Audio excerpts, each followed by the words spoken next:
नमस्कार दोस्तों, आपका स्वागत है मेरे इस YouTube चैनल मोटिवेशन पांडे में। मेरा नाम अभिषेक पांडे है और मैं आज अपनी अगली वीडियो लेकर के आया हूँ। इस वीडियो में हम लोग बात करेंगे भगवान शिव के तीसरे नेत्र के बारे में। हम सभी जानते हैं कि पूरे ब्रह्मांड में केवल भगवान शिव ही हैं जिनके 3 नेत्र हैं, बाकी सबके 2 नेत्र हैं।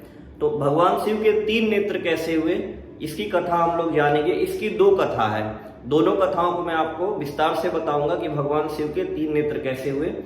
अपनी कथा को शुरू करने से पहले मैं आप लोग से रिक्वेस्ट करूंगा कि मेरे इस चैनल को सब्सक्राइब करिए और वीडियो अगर अच्छी लगती है तो लाइक करिए और शेयर करिए। सब्सक्राइब जरूर करिए, जिससे मैं आप लोग के लिए टाइम टाइम पे अच्छी जानकारीपूर्ण और मोटिवेशनल वीडियोस बनाता रहूं। तो बिना देर करते हुए हम लोग कहानी को शुरू करते हैं। पहली कथा के बारे में मैं आपको सबसे पहले बताता हूं। आपको पता होगा कि भगवान परशुराम भगवान विष्णु के 6वें स्वरूप हैं, जिन्होंने 21 बार पृथ्वी को क्षत्रियों से विहीन कर दिया था। उनके पास एक परस उठाया, यानी कि एक फरसा था, जिसको उन्होंने भगवान शिव से प्राप्त किया था। भगवान परशुराम भगवान शिव के बहुत बड़े भक्त थे और उनके शिष्य थे, यानी कि भगवान परशुराम शिव के ऐसे शिष्य थे कि वो उनसे सीधे शिक्षा लेते थे। मतलब पहले क्या होता था कि भगवान और कुछ लोगों के बीच में शिक्षा का कोई माध्यम नहीं बनता था, लेकिन भगवान परशुराम सीधे अपनी शिक्षा दीक्षा भगवान शिव से लिया करते थे और भगवान शिव भी समय समय पर उनकी परीक्षा लेते थे। एक बार कैलाश पर्वत पर एक बहुत जरूरी मंत्रणा चल रही थी, जिसमें भगवान शिव व्यस्त थे और उन्होंने गणेश जी से कहा था कि इस समय कोई भी अगर मुझसे मिलने आए तो उसे मुझसे मिलने ना दिया जाए, क्योंकि मैं एक बहुत आवश्यक कार्य में, एक आवश्यक मंत्रणा में व्यस्त हूँ। तो भगवान गणेश कैलाश पर्वत के बाहर वहां पर प्रतीक्षा कर रहे थे कि अगर कोई भी आता है भगवान शिव से मिलने तो उसको मना कर देंगे। ठीक उसी समय भगवान शिव की प्रेरणा से भगवान परशुराम वहां पे पहुंच गए और भगवान परशुराम भी किसी बहुत ही आवश्यक कार्य से भगवान शिव से मिलने आए थे। तो उन्होंने श्री गणेश जी से कहा कि आप मेरे मार्ग से हट जाइए, मुझे भगवान शिव से मिलना है। गणेश जी ने कहा कि मुझे भगवान शिव की ये आज्ञा है और आप अभी भगवान शिव से कोई भी नहीं मिल सकता है, क्योंकि वो किसी आवश्यक कार्य में व्यस्त हैं।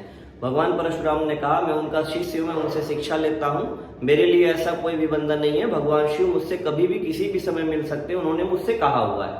भगवान गणेश ने कहा कि आपसे भले ही उन्होंने कहा होगा, पर इस समय मेरी पितृ आज्ञा है कि मैं इस समय उनके कार्य में व्यवधान न डालने दूं और किसी को भी उनसे मिलने ना दूं। इस पर भगवान परशुराम क्रोधित हो गए। उन्होंने कहा, आप मेरे मार्ग से हट जाइए, अन्यथा आपको मुझसे युद्ध करना पड़ेगा। भगवान गणेश ने कहा कि मैं युद्ध स्वीकार करता हूं, पर अपने पिता की आज्ञा को नहीं टाल सकता। इसी बात पर भगवान परशुराम और गणेश जी में भयानक युद्ध शुरू हो गया और उसी युद्ध के बीच में उस समय भगवान गणेश का नया नया जन्म हुआ था और वो बालक ही थे, बहुत बड़े नहीं थे। और उसी युद्ध के दौरान भगवान परशुराम ने क्रोधित होकर के अपना जो फरसा है वो गणेश जी के ऊपर चला दिया। और जब उन्होंने अपना फरसा गणेश जी के ऊपर चलाया तो भगवान गणेश के 2 दांत थे और दोनों बड़े बड़े दांत थे।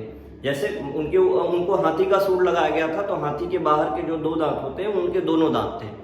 और उस फरसे को उसके सम्मान के लिए भगवान गणेश ने उस फरसे को अपने एक दांत पर ले लिया और उनका एक दांत जो है टूट गया।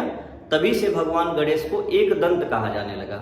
जब भगवान गणेश का एक दांत टूट गया तो उन्होंने, मतलब उनके मुंह से, उनके अंदर से एक आह निकली, कराह निकली, जिस कराह में उन्होंने अपने पिताश्री को याद किया। और भगवान शिव उस समय वेश बदल करके उनके सामने आ गए और भगवान शिव ने परशुराम को बुरा भला कहना शुरू कर दिया कि तुमने जो है क्रोध में आकर के इस बालक पर प्रहार किया और तुमने ठीक नहीं किया। उसी क्रोध में भगवान परशुराम ने अपने फरसे का प्रहार भगवान शिव पर भी कर दिया और भगवान शिव ने उस फरसे के सम्मान को रखने के लिए उसको अपने मस्तक पर ले लिया। और जब फरसा भगवान शिव के मस्तक पे लगा तो उनके मस्तक से यहाँ से रक्त की धारा निकलने लगी।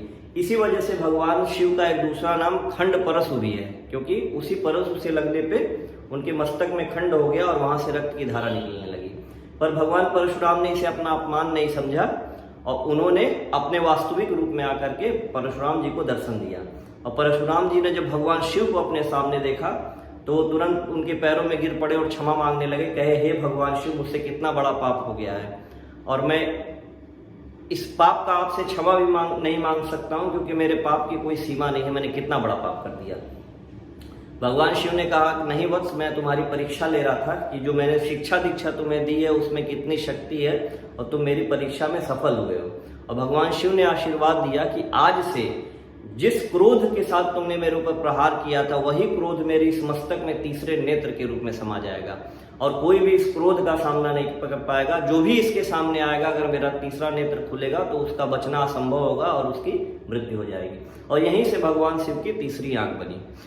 कहीं कहीं इसकी एक दूसरी कथा भी है, मैं उसके बारे में भी बताता हूँ। एक बार कैलाश पर्वत पर बहुत आवश्यक मंत्रणा चल रही थी, जिसमें ऋषि कश्यप और अन्य सप्त ऋषि बैठे हुए थे, भगवान शिव से बात कर रहे थे। माता पार्वती के मन में न जाने कौन सा मजाक कह सकते हैं या खेल खेल में वो पीछे से आए, उन्होंने भगवान शिव का दोनों आंख पीछे से बंद कर दिया। जैसे हम लोग ही आजकल जैसे दोस्तों का आंख बंद कर देते हैं या घर में ही किसी का आंख पीछे से बंद कर देते हैं पहचानने के लिए। तो जैसे ही माता पार्वती ने भगवान शिव का दोनों आंख बंद किया, पूरे सृष्टि में अंधकार छा गया और पूरे सृष्टि में अंधकार हो गया, प्राण वायु की कमी होने लगी, लोग त्राही त्राही करने लगे और माता पार्वती को इस बात का पता नहीं चला। और भगवान शिव ने देखा कि इस तरह से अगर मेरी आंख बंद रही तो सृष्टि का विनाश हो जाएगा। इसी वजह से उन्होंने दोनों आंख बंद रहते हुए एक अपने तीसरे नेत्र का निर्माण कर दिया, जिसका स्थान उनके मस्तक पर था। और उन्होंने जब तीसरे नेत्र को खोला तो उसकी ऊर्जा से पूरे पृथ्वी में वापस प्राणवायु का संचार हुआ, प्रकाश आया और लोगों की जान बच सकी। तो माता पार्वती ने भगवान शिव से पूछा कि प्रभु, आपको तीसरा नेत्र बनाने की आवश्यकता क्यों पड़ी? तो भगवान शिव ने कहा कि हे देवी, मेरे ही दृष्टि से ये पूरा संसार चलता है, मेरे ही दृष्टि से संसार में प्रकाश है, और जब आपने मेरे दोनों नेत्रों को बंद कर दिया तो पूरे संसार से प्रकाश, वायु और प्राण की कमी हो गई। और अगर मैं तीसरा नेत्र नहीं उत्पन्न करता और वापस इस संसार में प्रकाश को नहीं उत्पन्न करता तो इस संसार का विनाश हो जाता। तो ये दो कथाएं हैं। आप कमेंट करके बताइए कि आप इनमें से कौन सी कथा जानते थे, या अगर आप कोई और भी कथा जानते थे तो कमेंट करके जरूर बताइए। भगवान शिव के तीसरे नेत्र की कथा आपको कैसी लगी, आप कमेंट करके जरूर बताइए। वीडियो को लाइक, सब्सक्राइब और शेयर जरूर करिए। मिलते हैं अगले वीडियो में, तब तक के लिए हर हर महादेव, जय श्री शंकर, जय श्री राम।